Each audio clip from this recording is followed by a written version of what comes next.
attending via Zoom. I'm honored and excited to participate in the DeSales University Scholar Series and to be able to do so in a way that kind of brings together a convergence of different parts of my identity. One being my identity as an historian. I have been working on a scholarly project about the presence of death and dying in American Catholicism for quite some time. The first primary source that I obtained via interlibrary alone when I was in graduate school is dated from 2004, and I'm still working on it. I have a full manuscript. It is undergoing a second round of revisions that I am hoping and anticipating will be published sooner than later. It's also a convergence or relationship to my identity as a teacher. My students in HI 401, the seminar in historical inquiry, who are all gathered around the table over here, they enjoy each other's company. They themselves are embarking on and are in the midst of producing their own historical scholarship this semester, and they too will be giving scholarly presentations in the last 2 weeks. So this is an opportunity for them to get a sense of what that might look like, and this is the actual room that they'll be in as well, so it gives them some preparation for that. And it also brings together my identity as a daughter and as a part of my family. I believe, and my fingers are crossed, that my parents are part of the Zoom crowd. So it's exciting to be able to have them see me present in a way that they often don't see me as a teacher and as a scholar. And a good part of this scholarship is informed by the religious dynamics within my family. My mother and my maternal grandparents are cradle Catholics, and the world that we are going to be talking about is a world that is very intimate and known to them in a way that I really only know intellectually and historically. So it's exciting to have them as part of the conversation as well. So I have a threefold goal for all of us here tonight. One of those goals is to actually introduce all of you and expose you further for my students to the purpose of the historical discipline, to study the past, and as my students would probably know, to understand the why and the how of the past. And also to introduce you to a certain degree to the methods of the historical discipline. The use of primary sources or the artifacts that we have available to us from a given past in order to tell a story about that past and to construct an argument. I'm going to also introduce you and ask you to think historically alongside of me in relationship to some of those artifacts that I show you. And hopefully by the end of the presentation, your curiosity will have been piqued about history and how we practice history, but even more specifically about tonight's topic, the presence of death and dying in the American Catholic religious culture in the first half of the 20th century. So generally, death as an idea and dying as an event in a person's life was dynamically present and visible within the Catholic religious tradition in the early to mid 20th century. It was explained and extrapolated via theology and church doctrine. It's available and chewed on in ideas and religious beliefs. It's evident and was evident in sacramental objects and the sacraments themselves, as well as articulated and thought about in prayers, liturgy, and devotionalism, whether privately or in the corporate environment and community. So why was death so present, so known by those who would have grown up Catholic in this time period? Part of that presence is linked to the goal of the Catholic Church across time, irrespective of historical context. That of the goal of the achievement of salvation of the individual and obtaining eternal life with God in heaven. It's also linked to the particular concerns of the American Catholic Church in the early to mid 20th century. that of countering alternative modern ideas and beliefs about the meaning of death and the reality of the afterlife that overall within society contributed to what one historian refers to as the de-Christianization of death and the marginalization of the experience and ideas about death in American society. So tonight, we're really going to obtain a snapshot of a much, much larger project. And it gives you a little bit of a taste of the book that you will eventually be able to purchase on Black Friday and have in your Amazon cart. That is like my desire and my goal with this project. So it gives you a little bit of insight into what the larger project will be. So let's begin. We will begin where any good historian will begin. We will begin with context. Historians are interested in understanding the context, the larger sociocultural political landscape of a given time and period in which they are studying an event from the past. So in many ways, we're looking to set the stage before we can really dive into the acts of the play and the individualized scenes. We really need to know what the stage is for our historical topic. So our stage is really thinking about dimensions of the Catholic religious culture in the early to mid 20th century.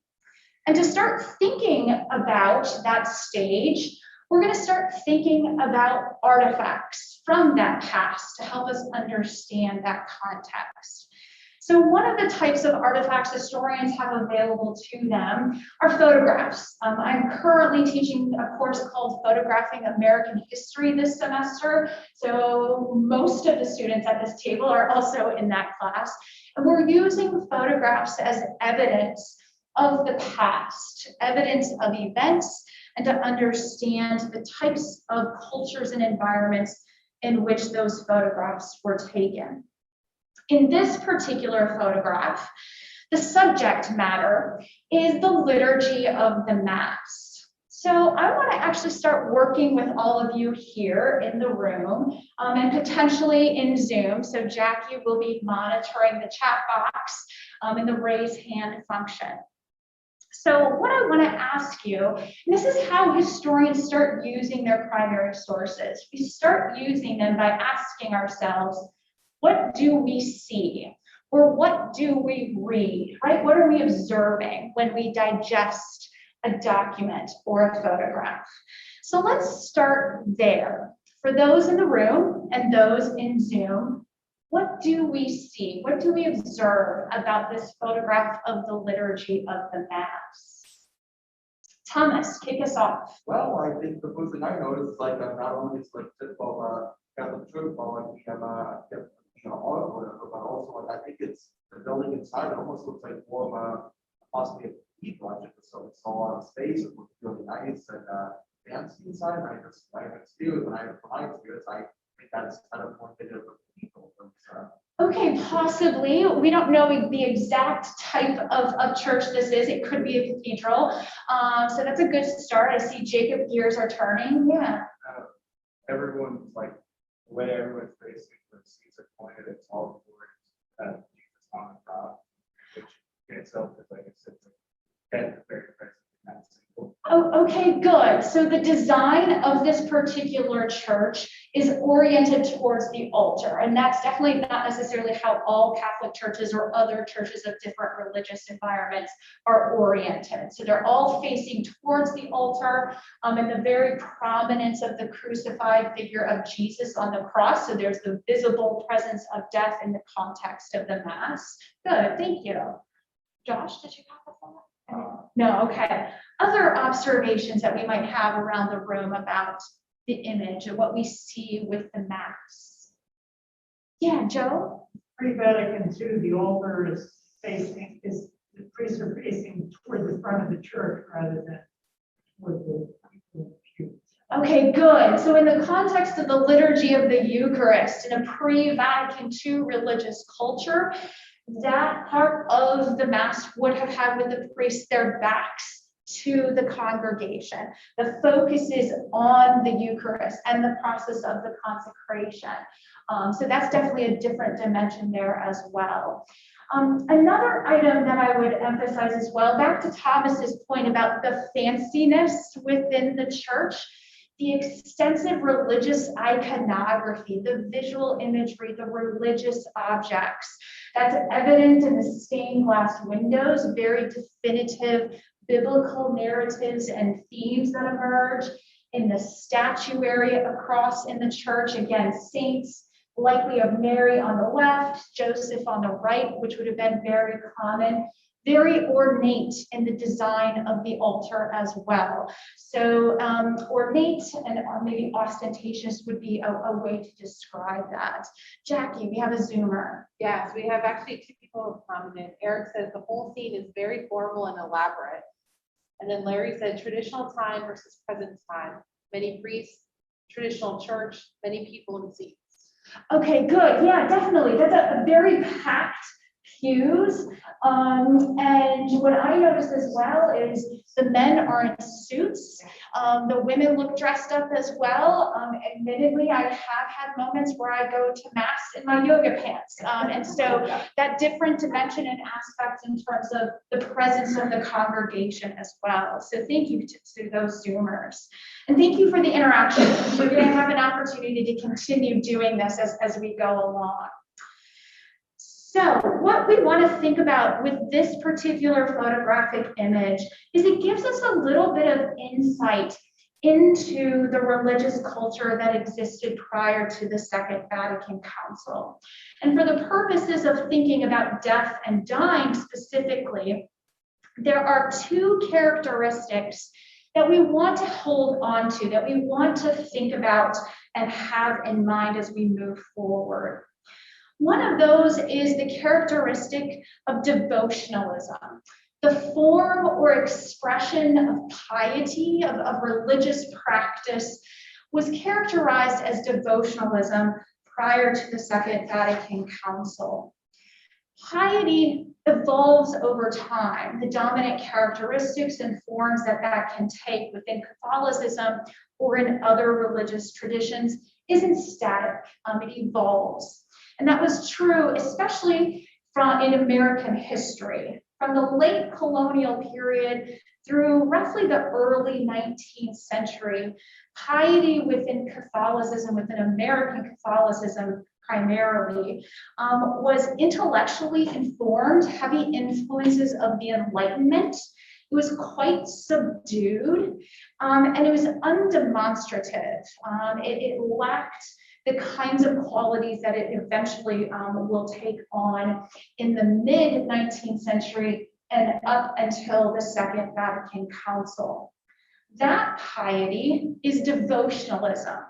It's characterized by a performative quality that becomes very evident in the practice of the sacraments, especially confession and the Eucharist.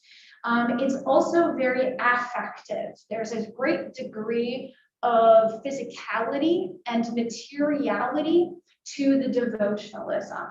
So especially thinking back to the photograph of the Mass with the religious images and the religious objects, that would have then also been reflected in the kinds of materials the laity themselves used.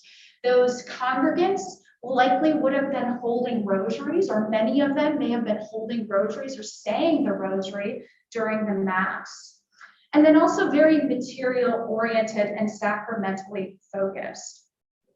Within this world of devotionalism, that which was defined as effective, sort of spiritually efficacious, what is going to be the effect of private prayer or corporate liturgy or reception of the sacrament, that would have been defined by the institution, the authority of the institution, and mediated primarily through the priest. That was particularly evident with the Mass, with the Eucharist, and with confession. That would have also been evident in the realm of death and dying with the reception of sacraments at the end of life. This piety was sustained dynamically within the American Catholic religious culture.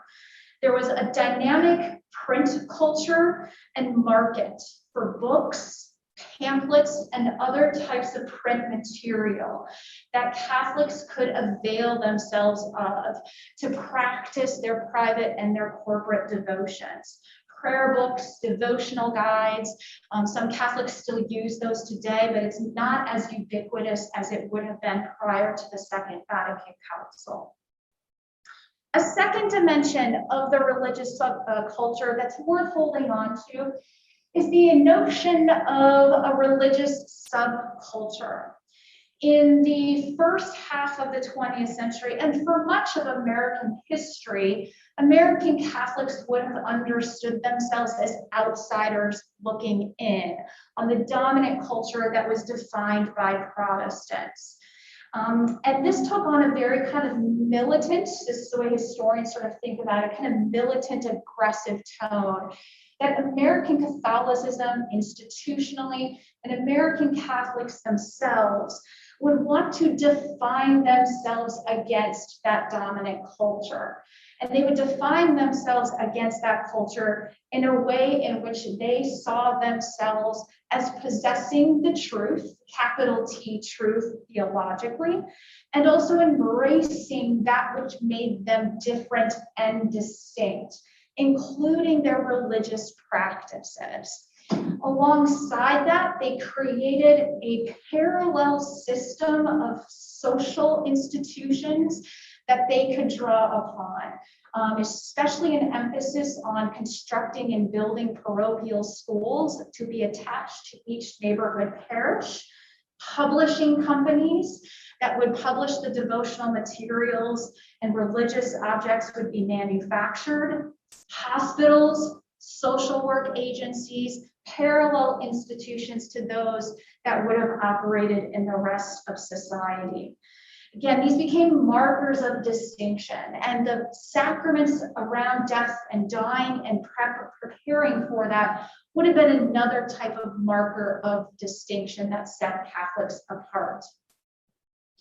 So we have some context, and we want to start diving into some of the primary sources and the artifacts from the past that we can start to think about what did that presence of death and dying really look like.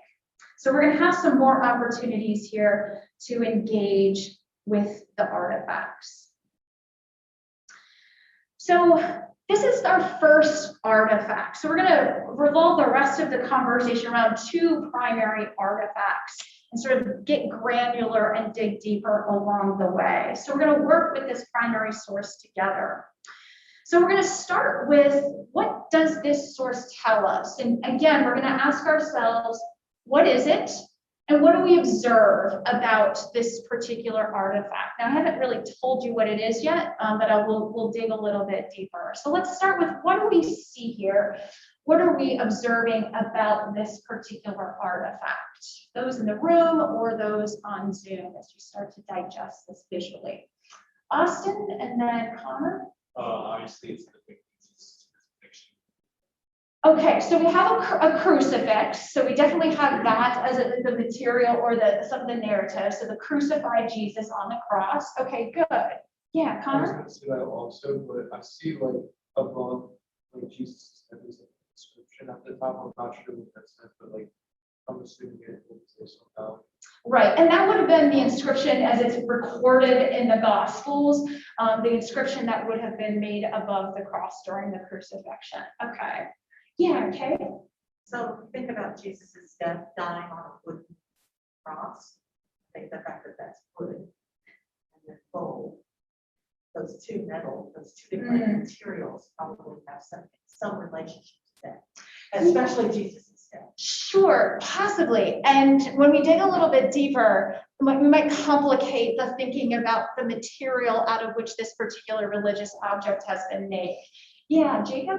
I feel like I've seen before. You have. You They specifically. open up. Okay. All right, good. So we have a little bit of a reveal by Jacob. What we are working with here is a sick hall set. So sick hall sets would have been quite ubiquitous and common in the early part of the 20th century. Most Catholic households would have had a sick hall set. So the initial objects that you saw in a normal environment, an environment in which there is health and well-being in the home, that crucifix would likely be situated somewhere prominently in the home. It might be on a wall, in a bedroom, or somewhere else that's sort of publicly passed by, a hallway or a dining room or so forth.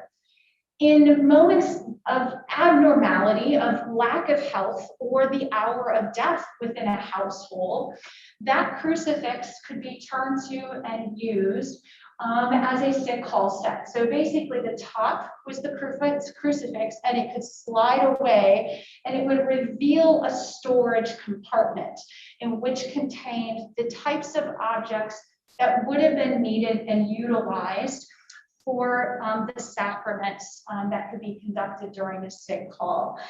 Sometimes it would be confession, sometimes it would be anointing. If it was all of the sacraments, they were known as the last rites. So knowing just a little bit about the sick hall set, what do you see now, right? So you have objects in a container and then also a piece of paper. What do you observe now as you look at this particular artifact? Thomas? Well, within the crucifix that we have at the top, like that little glass bottle, it almost looks like holy water or something like that. Okay, good. So within the container and the storage system itself, in this case, there is a bottle and it's labeled holy water. So there might be, that might be containing holy water at some point in time. Okay, good. Jacob, what were you going to add? The little instruction part, it's not like a, full of like, fancy filigree. It's like just a regular like instruction card that might have, like text or something. Okay, sure. Right. I mean, it would have been folded up, compact enough so it could fit within the storage system itself. Okay. Other observations? Is there one from Zoom at all? You have one. Larry says, someone opened me to this is my most important trophy. Okay, thank you. What do we observe about what's on the instructions? Any thoughts as you read the instruction sheet? Sort of getting a little bit more granular here.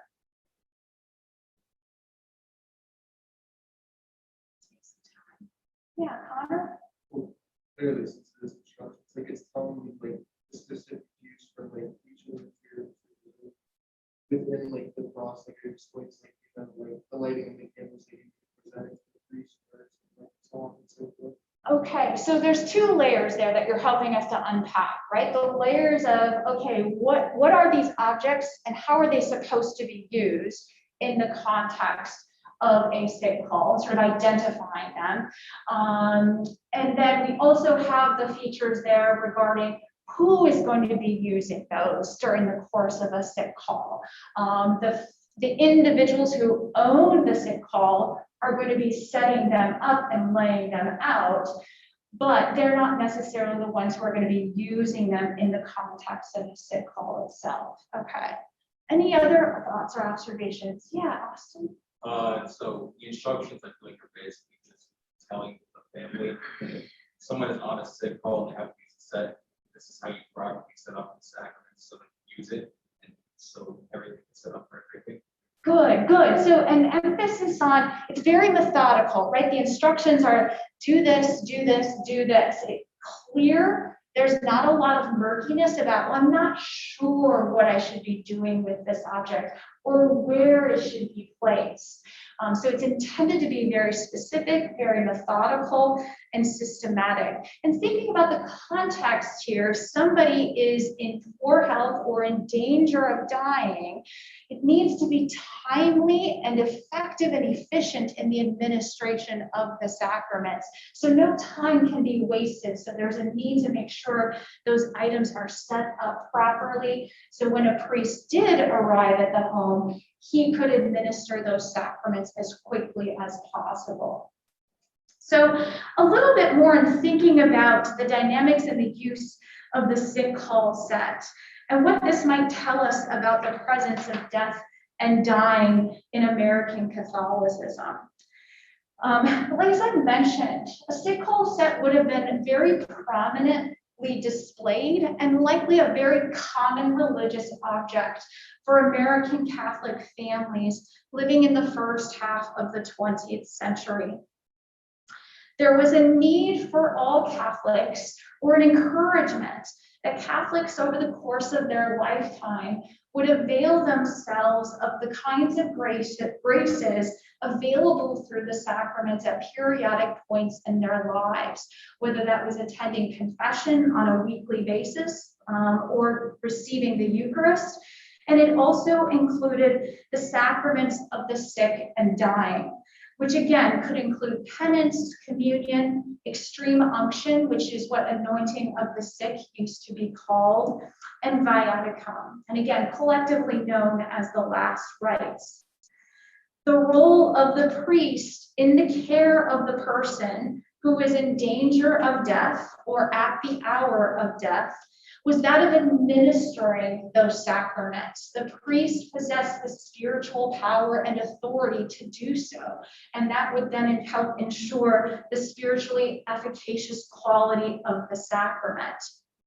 It was the role and the responsibility, however, of the family to ensure that that person in danger of death or at the hour of death was appropriately prepared to receive those sacraments. So owning, having readily available, having appropriate knowledge of how to set up the sick call set and know when to contact the priest, that responsibility fell on family members.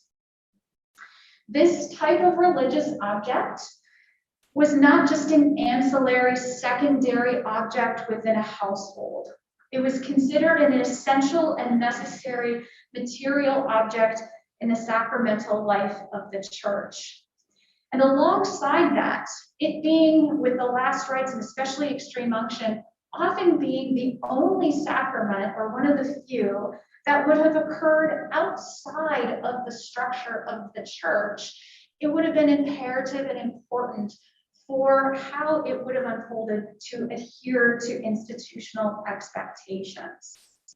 So a few other kind of related artifacts that can help us think about the presence of death and dying. So when I started this project and started to dig deeper into sick call sets, I came across a realization that my parents had a sick call set and I did not even know they had one. This is actually my parents' sick call set. It was mounted in the wall of their bedroom throughout the course of my lifetime, and I never knew it was a sick call set until I started this project. I was telling my mom about it. She's like, "Oh, we have one of those." I'm like, "Where?" So of course, she takes it off the wall and slides off the top of the set. I'm like, "Oh my gosh." So my parents were actually gifted this particular sick call set on the occasion of their wedding. And the candles are still wrapped in the plastic. Again, it's never had to have been used in the context of my household or our household, either before I was born or after. But you can see it looks very similar to the example that I showed you. And the instructions, a little bit more extensive than the previous slide, but still emphasizing the same key features. The nature of the objects or the sacramental tools within the sick call set, along with the responsibility of the family, how to set up the sick call set, where to place the objects, how they should be placed in relationship to one another. And this one emphasizes in particular how to prepare for the administration of the sacrament. And my favorite line at the bottom, these should always be kept in a Catholic home. So that re-emphasis on the necessary quality of these particular objects. To Kay's observation about the materials, in the first half of the 20th century, these would have been manufactured on a kind of mass scale level. So, poor quality wood, and the crucifix would have been made out of a plastic and then painted to look like gold. But they had the crucifix style. There were other types of styles of sikh-call sets. The crucifix style would have been the most common and likely the kind of sikh-call set that a Catholic family would have had in their household. Priests could have a portable sikh-call set. I came across a few examples, especially for a priest who might be assigned to the military, and in the context of a combat zone, they would have a sort of a zippered one, and they could open it up and it have the necessary objects inside. So adaptable to certain types of experiences and situations. And then, as I mentioned earlier, the presence of religious literature and publications to support the importance of owning a sikh-call set and support the methods and reasons for the administration of a sikh-call when somebody was in danger of death or at the hour of death.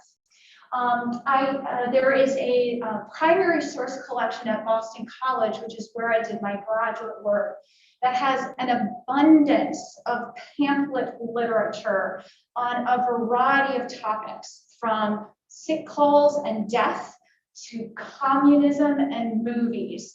And one of them is called Call the Priest, and it's solely focused on how and when a family should contact a priest in the context of somebody being sick or at the hour of death. The image on the pamphlet, and then the image from a book on the 7 sacraments, provided a visual illustration of the textual instructions. And you can see in both of the documents, on the cover of the pamphlets and in the book on the sacraments, that the setup and the arrangement of the objects themselves is consistent. It's standard, emphasizing a table near the bed. It would have often been sort of seen as the sick room, a bedroom that had been converted into a sick room. You would have had the crucifix set up as a devotional object that the sick or dying individual could sort of meditate on in the context of the moment of dying. The candles would have been put out and lit. There would have been the holy water. In some cases, an emphasis on the use of cotton balls. So after the priest anointed the individual, and usually anointing with extreme unction would have occurred in relationship to one's body and the senses. So for sins that had been committed through one's words, anointing of the lips. For sins committed via, one's ears, anointing. And so after the oil had been used, the cotton balls would have been there to kind of help the priest wipe his fingers. So alongside the visual, you had the textual instructions as well. And the pamphlet literature is very consistent in emphasizing preparation, being ready for these kinds of moments in the context of the household. A lot of evidence regarding standardization and consistency in the administration of the sacrament. And then also the emphasis, sometimes directly and sometimes indirectly so, on the role of the family and the role of the priest in the administration of the sacrament. So a few additional artifacts. So let's talk about one more artifact here. And again, I'm going to give you an opportunity to chime in.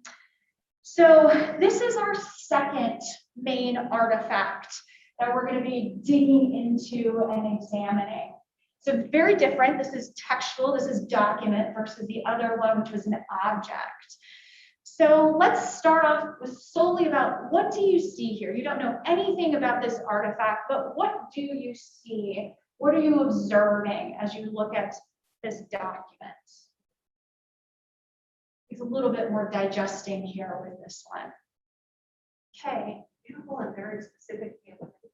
Okay, yeah, most definitely. It's legible, right? Very, very legible for that which is handwritten in this text. So legibility is a great observation.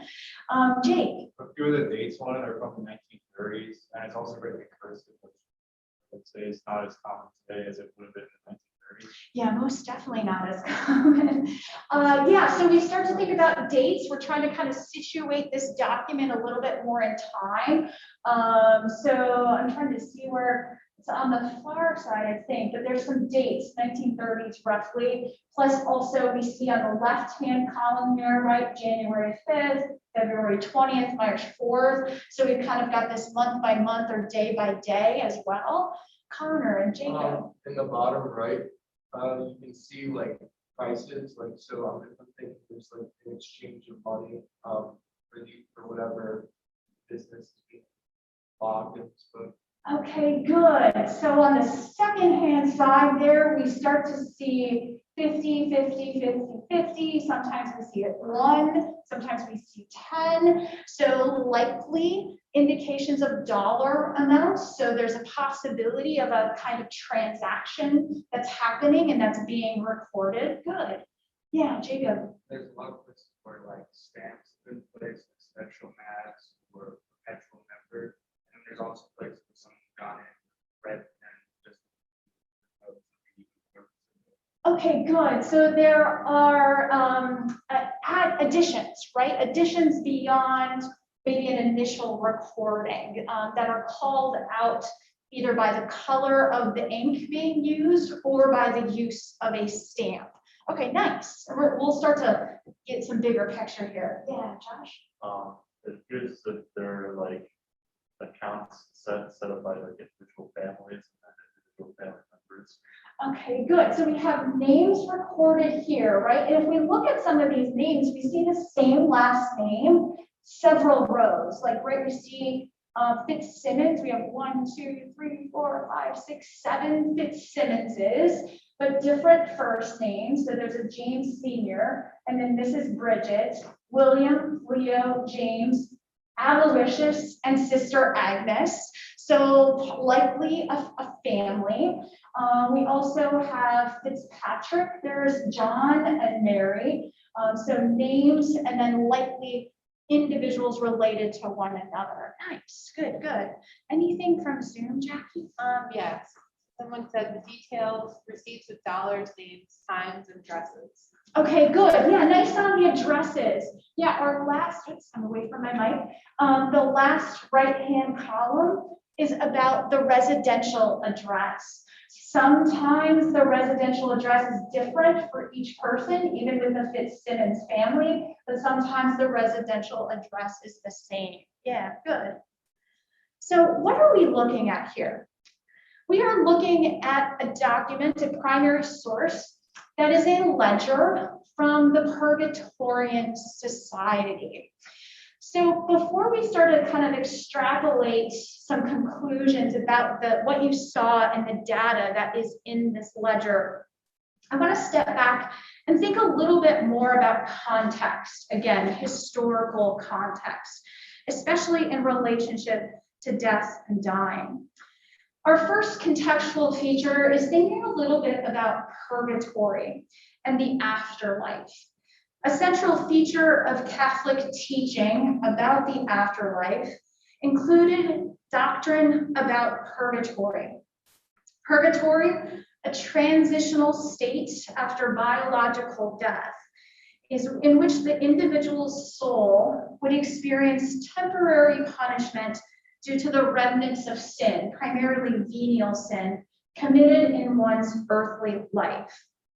The church teaching articulated that purification for the remnants of that sin needed to occur before the soul could enter into heaven and achieve the beatific vision and eternity with God. The doctrine of purgatory itself reached full maturity between the beginning of the 12th century and the mid-13th century. And it was reaffirmed vigorously so at the Council of Trent, as the doctrine of purgatory was one, there was a particular point of divisiveness amongst Protestants and Catholics.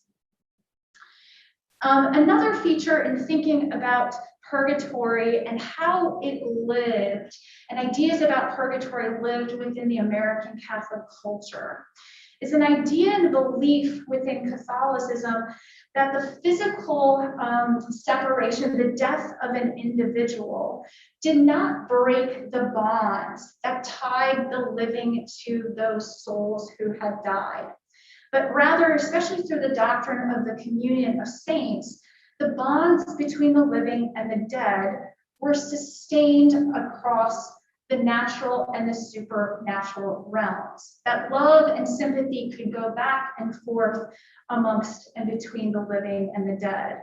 And that there could be, quote, effective cooperation in the inner life of grace. That's particularly relevant and particularly important in the American Catholic culture of the first half of the 20th century, and especially in thinking about the dead and the relationship of the dead to the living. And that emerged in the form of Purgatorian societies. There were a number of different religious societies and organizations that emerged. And the Purgatorian Society was one such association that was founded for the relief of the quote-unquote poor souls in purgatory. Poor souls or holy souls was a common phrase used to describe the souls who were undergoing that temporary purgation. The Purgatorian Society that is responsible for creating this particular ledger, along with several other volumes, was the Congregation of the Most Holy Redeemer. They're known as the Redemptorist priests. The first American-based Purgatorian Society was established at the Most Holy Redeemer Church in New York City in the mid-1850s. And from that point on into the early 20th century, a number of other Purgatorian societies were established by the congregation at the churches in which the Redemptorists were responsible, really in New York and down into Pennsylvania and into Delaware. So it's kind of very regionally oriented. In 1912, the Purgatorian Society was incorporated, so it allowed for the centralization of the administration of its sort of spiritual and financial business of the society. The Purgatorian Society's goal was the work of what one historian refers to as the existence of a spiritual economy. Living Catholics could purchase a membership for themselves or for those family members who had died to secure the spiritual benefits that came from a variety of different religious practices to help provide relief for the souls in purgatory, to essentially help reduce the amount of quote-unquote time that they were spending in purgatory and to hasten their journey into heaven. One of those religious practices that was considered the most spiritually efficacious was the saying of masses. And so those members who purchased their membership for themselves or for a deceased family member or friend were then also helping to ensure that the Redemptorists within the community could continue to say the masses for the work of relief from the pains and punishments of purgatory. So what we have here then is a ledger. It's an account. It's a record-keeping mechanism for the work of the Purgatorian Society. In many ways, a document to help manage that spiritual economy in a very structured, very standardized fashion. This particular page came from a single volume from one of the Purgatorian societies with a set of ledgers that dated from 1893 to 1977. And I located these ledgers at an archives in Philadelphia.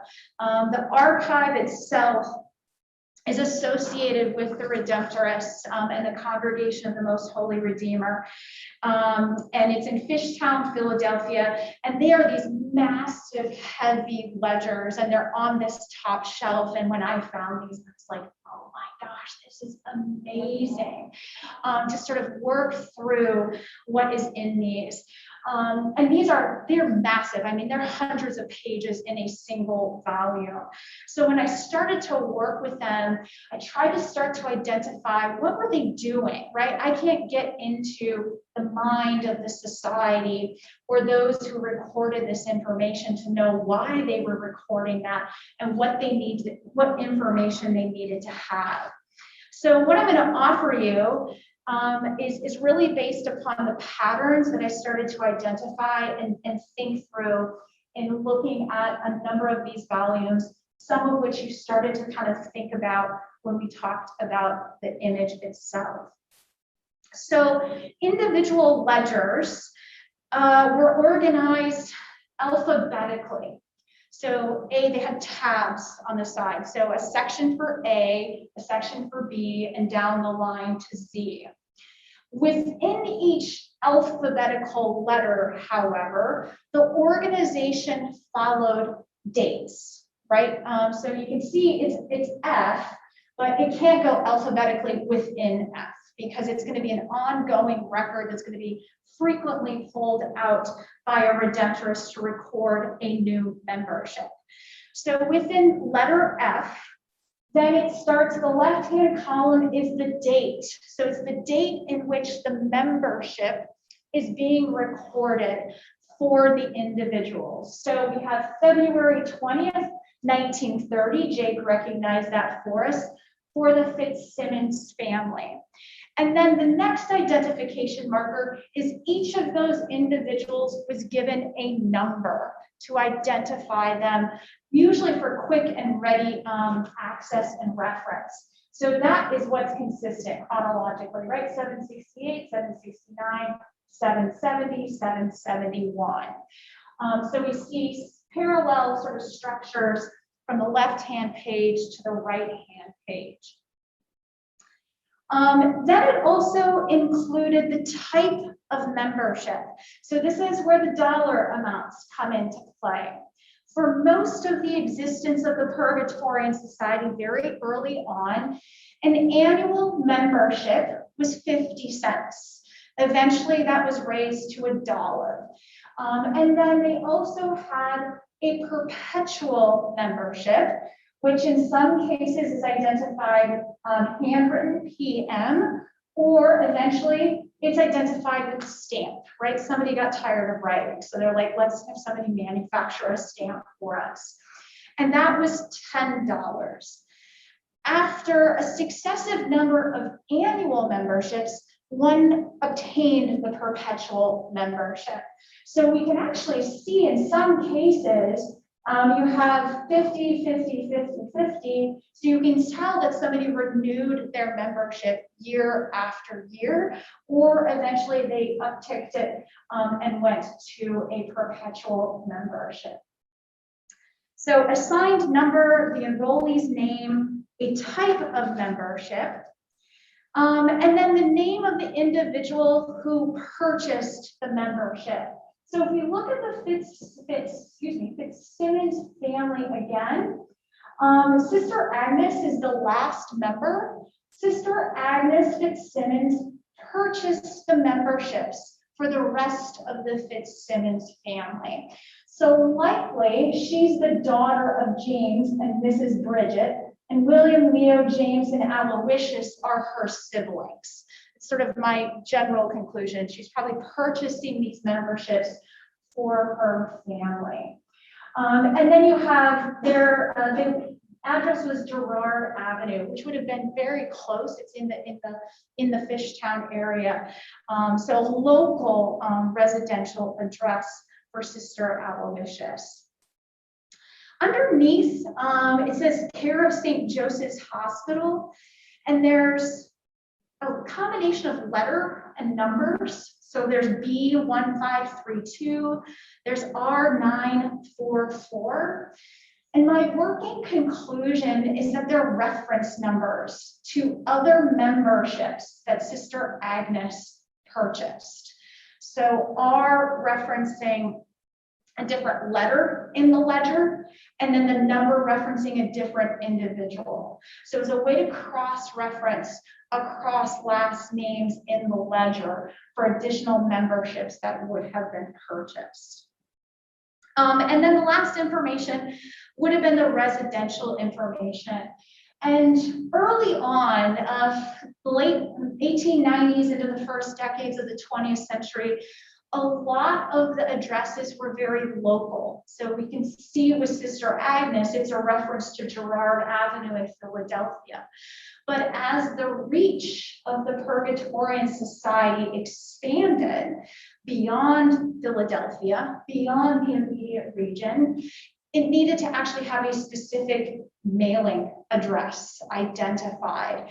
So if the Purgatorian Society wanted to follow up with a renewal process or have other material mailed out, they would need to have the specific mailing address.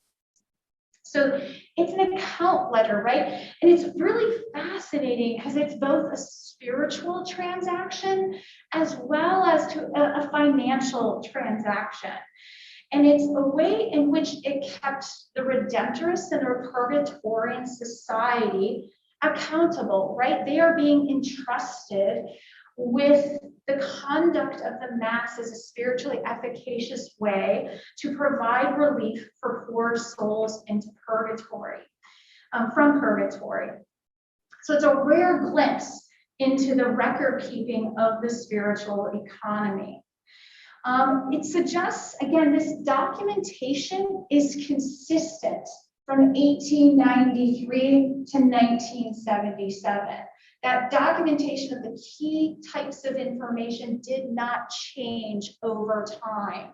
So again, it suggests the desire to sustain careful accounting on behalf of the living who purchased memberships for themselves or for their deceased family and friends. It also suggests that association with a Purgatorian Society was dynamic and not static, because data is recorded after the initial period of enrollment, suggesting that members want to sustain an ongoing relationship with the society, as well as to sustain the spiritual benefits provided for themselves or for their deceased loved ones, and to sustain the bonds with those who had died. It's a really fascinating type of primary source. So just a little bit more granular, and then we'll open it up for broader questions. So this is a related primary source. So often within the ledgers, every now and then, there would be other documents taped into the ledger or stapled into the ledger. And you can see here, especially with the left-hand one, you can see the ledger behind the document. What you see here are the front and back of membership certificates. The front and the back are from membership certificates of different individuals, but we kind of can see the types of information that are contained on the membership certificates themselves. So let me give you an opportunity here one last time to talk through and maybe speak to what you see here. What do you see on the membership certificates, front or back? Yeah, Jacob. A lot of signatures and handwriting. Okay, good. So we not only have text and imagery that's original that's been printed as part of the certificate, but this has been a document or certificate that's been used and interacted with a number of different times and handwritten on. We can see that by the different handwriting, the different color, the reverse image. It looks like at least 1, 2, 3 different types of handwriting, so 3 different individuals who have written on it. Good. Connor and Josh. On the one on the right, it says enrolled 1927 and then entered 1945. So the person's been a member for 18 years now. Okay, good. So documenting the date of enrollment, the start of one's membership. And then we also have the date of a special mass entered. And I'll kind of tell you about what my working conclusion is regarding the special mass. Okay, good. Josh. It's kind of trying to like sell you on why you should be a part of this. The like highest practice section is talking about, you know, you're going to use this card to pray for the members of the people in purgatory who are currently there, people who might have been forgotten by friends and family. You know, it's your job to pray for them, because one day, you know, you'll find yourself there and you'll want that support. So it's sort of like that sense of community of, oh, you help them out now and they'll help you out later. Okay, good, right? So not only are those members who are enrolled, not only are they going to receive the spiritual benefits that come from the Redemptorists who are saying the masses, but they themselves, who are the member living, have a responsibility to pray for those souls as well. And that also, it's a give and take. You rub my back, I'll rub your back. And one of the beliefs and ideas was that once those in purgatory reached heaven, they themselves could pray for the living who might eventually be in purgatory as well. Okay, good. Any other observations? Yeah, Jackie. Online, Eric says it looks like the image is of someone getting released from purgatory. Yes, yeah. Usually through the efforts of the Purgatorian Society. Good, yeah, most definitely, right? So the visual imagery that supports the benefits, the spiritual benefits that come with membership, that come with the pious practices. So what you have in the image is that what was considered the most spiritually efficacious form of prayer and piety, that of the saying of the Mass, right? It's similar to that image, the photographic image. The priest is consecrating the host in the liturgy of the Eucharist. And the power of that on the bottom right are the souls in purgatory, kind of represented by the cage. And the one individual, that soul is sort of being released. So there's that visual emphasis and that visual illustration of the work and of the actual benefits that come with enrollment. So some really good thoughts here. So let's kind of tie this up and think about, well, what kinds of conclusions and thoughts can we think about in relationship to the Purgatorian Society, in relationship to these certificates?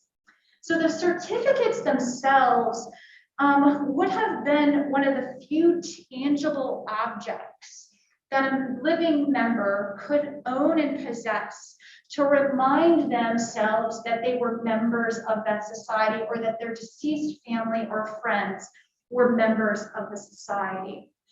The style of the certificates changed over time, but they contained core pieces of information that really remained consistent, really to identify the member's relationship to the society and the pastoral work of the Redemptorists. Each certificate included a designated space, which Connor pointed out to us, in which the person's name could be handwritten and the date of enrollment could be identified. So we have on the back side there, Mary Elizabeth Riley, her enrollment date of May 13th of 1927. On the front hand side, Marie Frances DePete, but she probably perhaps got married and her name was changed to Schultz for June 20th of 1939. And then you notice she was issued a new number under S, right? So they're referring elsewhere to the ledgers where her enrollment would have been recorded. It also contained textual and visual aids, which Josh and Eric helped us think about, to reinforce the spiritual purpose of membership within the society and the kinds of benefits that came with membership in that society. The benefits of helping to release souls from purgatory, and the benefits eventually for the living members to have their relatives who reached heaven to pray for them as well. Receiving a certificate of membership was that material reminder of the reasons for assisting the souls, and it was a material reminder of the spiritual bonds and links that were maintained between the living and the dead. These certificates and the ledgers overall reveal how the Purgatorian Society simultaneously addressed in a very methodical, very accurate way earthly financial transactions and eternal spiritual matters. If there was an audit to be conducted, they would have had the appropriate documentation for that.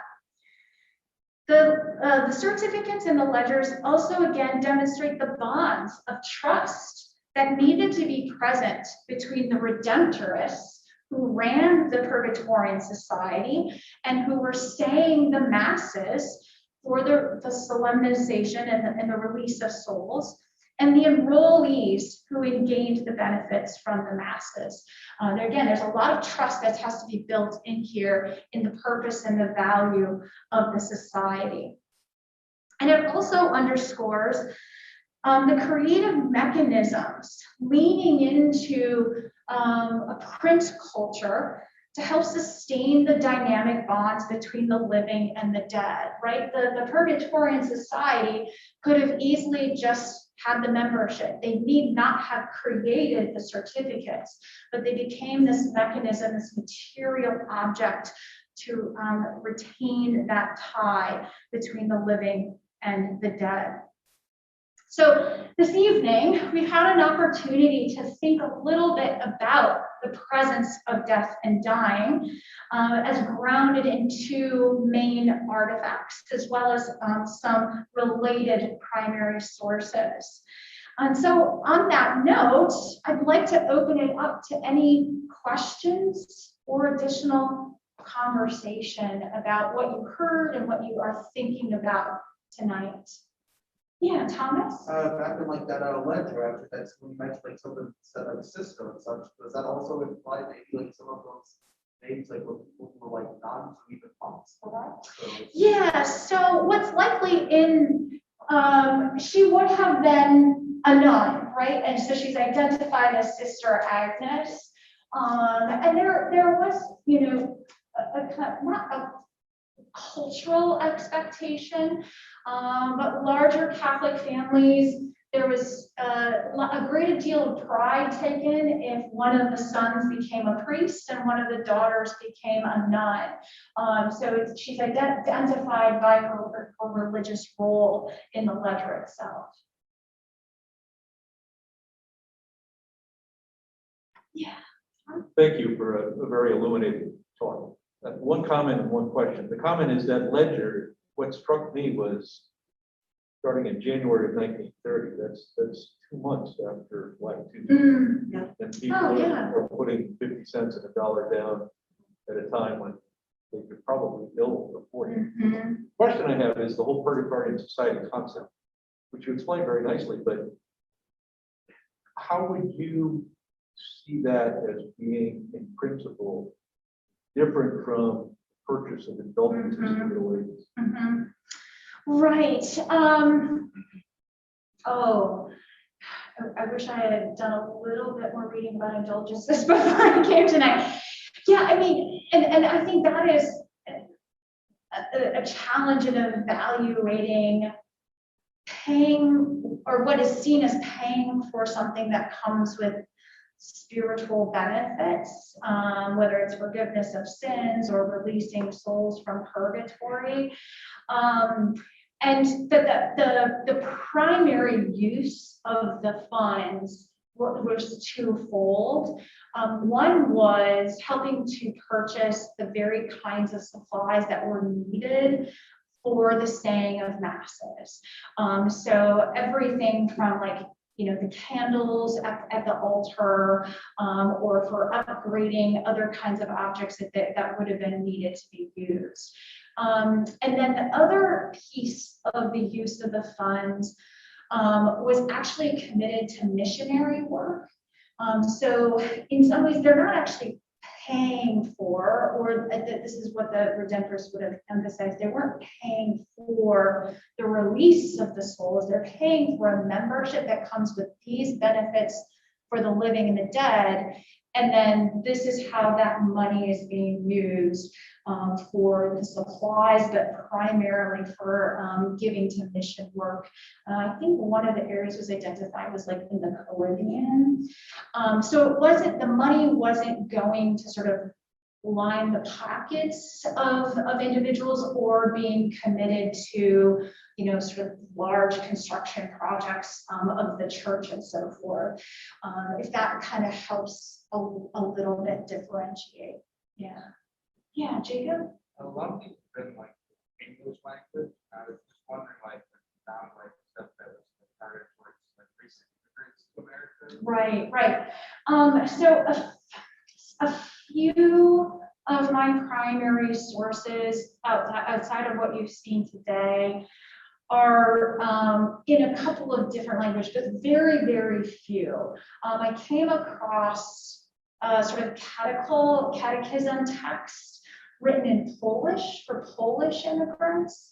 I think I have a couple other sources that might have been written for German immigrants, and both of those populations would have been much larger within the American Catholic Church, and a lot of that immigration happening, around the turn of the 20th century to the first couple of decades.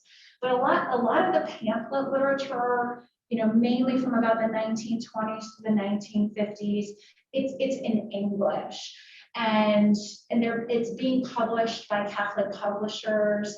Some places in like St. Louis, Philadelphia, New York, but primarily in English. Yes, a good question, Jacob. Yeah, I just Connor? wanted to ask, like throughout your research on this topic, what do you think was like your biggest eye opener?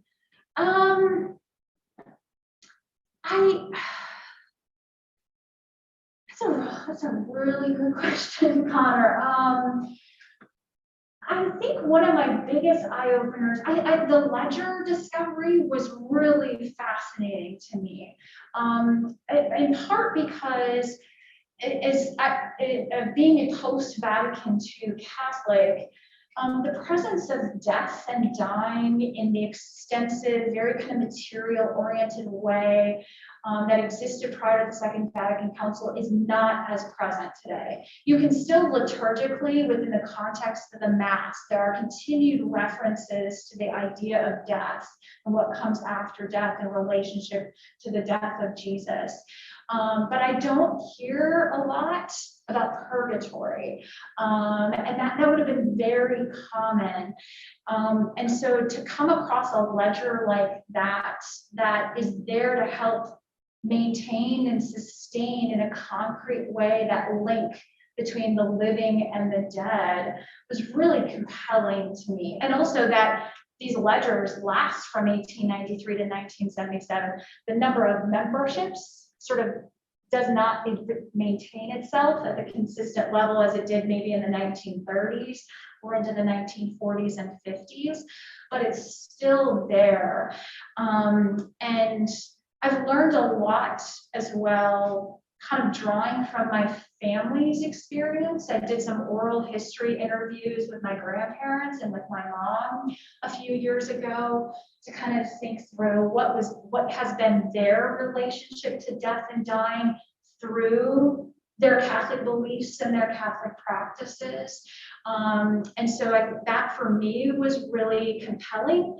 I felt very honored that they were willing to speak so openly with me about those experiences in ways that were hard, but also challenging because I was approaching as an historian, but I'm also a daughter and a granddaughter. So that was a really fulfilling experience too. Josh? Sort of talking about how like the like groups like the one talking about sort of like decreased popularity between the 30s and the 70s. Do you think that has to do with like Catholicism becoming more mainstream, accepted mainstream? Yeah. It goes from something that was very insular to something that's just sort of one of the other various Christian denominations throughout the United Sure. States. Yeah, that's a really great question, because I think, part of my project and the manuscript overall is thinking about how the American Catholic religious culture maintains the presence of death and dying in very dynamic, concrete ways in opposition to a modern kind of culture that seeks to sort of want to marginalize death. And there's this dramatic kind of mortality revolution that occurs. So even the frequency of death and how common it becomes declines as well in this time period. But I think, and this is sort of a little bit of the bookend to my project, to think about in the American Catholic or Catholic culture, how has the attention to the presence of death also declined? And I think a lot of it, not only all of it, but the role that the Second Vatican Council may have played in terms of rethinking where attention is given in terms of piety, and there's a little specifically in the Second Vatican Council that talks about death or dying related topics.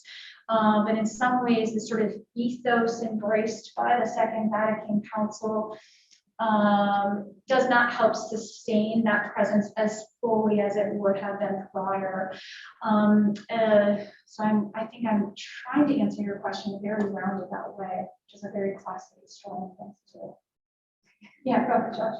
Also, I was just wondering, do you think like the influence like Kennedy saying like, "Oh, I'm American first, the Catholic second"? Yeah, that mainstreaming. Yeah, that could be a part of it, because there's a less of a drive or less of an impulse that Catholicism and Catholics are much more mainstream. They're less and less outsiders, and they're more and more insiders. So the very mechanisms and practices that were embraced to make themselves stand apart and be distinct from are not as necessarily as critical. Part of it could be, changing dynamics of generations as well. I mean, the dynamic of liturgy and religious practice kind of takes on this very innovative quality in the late 1960s and the 1970s that's very different from what we saw in that photograph of the Mass in a pre-Vatican II context. Yeah, Joe, and then I think there might be some Zoom thoughts too. Observations. At this time, there was a real strong sense that we're not alone. That we had the saints and we had all of our ancestors. That we had a real connection. Mm-hmm. And then the second observation is it's still is practiced today in the buying of Mass cards. Mm-hmm. I don't know how widespread that is. In my Italian relations, that's still pretty big, but I don't know how widespread that is. Right. I think there are pockets of these practices still evident. They're just not ubiquitous in the way that they would have been prior to Second Vatican Council. To your point about the Mass cards, a lot of my primary source base is part of a collection called the Liturgy and Life collection at Boston College, and it was started by a Jesuit who taught there for most of his career. And some of that collection was processed and available for researchers, and some of it was unprocessed. And one of those unprocessed features was a box of Mass cards. And just, that had been donated to him to be part of that collection. So somewhat similar to the front, the certificate, right? A pocket, something that could be kept in a prayer book, easily transportable, take it where you will, keep it in your Bible. So I think, and I have experienced recent deaths of friends and or family where, they still have a Mass card produced for the individual who's deceased. So again, it's that material reminder, as you said, of that that link and tie and family of the living and the dead. Yeah. Yeah, Jackie. So we have a couple questions. Eric said, would it be accurate to say that early 20th century Catholicism viewed the supernatural aspect of the Catholic faith more essentially than the case today? Yeah, I think that's an accurate statement. Yeah, to really think about the supernatural as real and not other, right? The worlds of the supernatural and the natural, the earthly and the temporal and the eternal, that there are ways in which they are connected with one another, and ways in which they're tied together with one another, and that manifests itself in very concrete ways in terms of the life of worship and the life of piety for Catholics. Yeah, I think that's an accurate statement. If Eric's interested, or anybody else, he's a religious studies scholar, but very influential within history. His name's Robert Horsey. And he has a number of different books that think about kind of devotional culture. And one of his most well-known is called The Madonna of 115th Street. It's about the devotional culture to the Madonna in Italian New York City in the late 19th and into the early 20th century. So it's a really, really interesting read. And Mary, your mom, she said similar to making a donation to the church for a special mass event.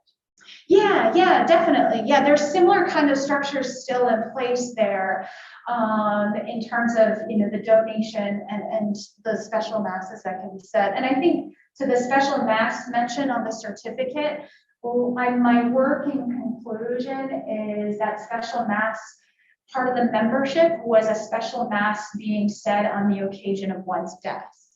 So that's likely what that date was on that certificate. And we have Joe who says, what do you think changed this early and mid 20th century Catholic culture of death and dying? Was the result of Vatican II or something else that occurred after Vatican II? Yeah, I mean, I don't want to put everything on Vatican II.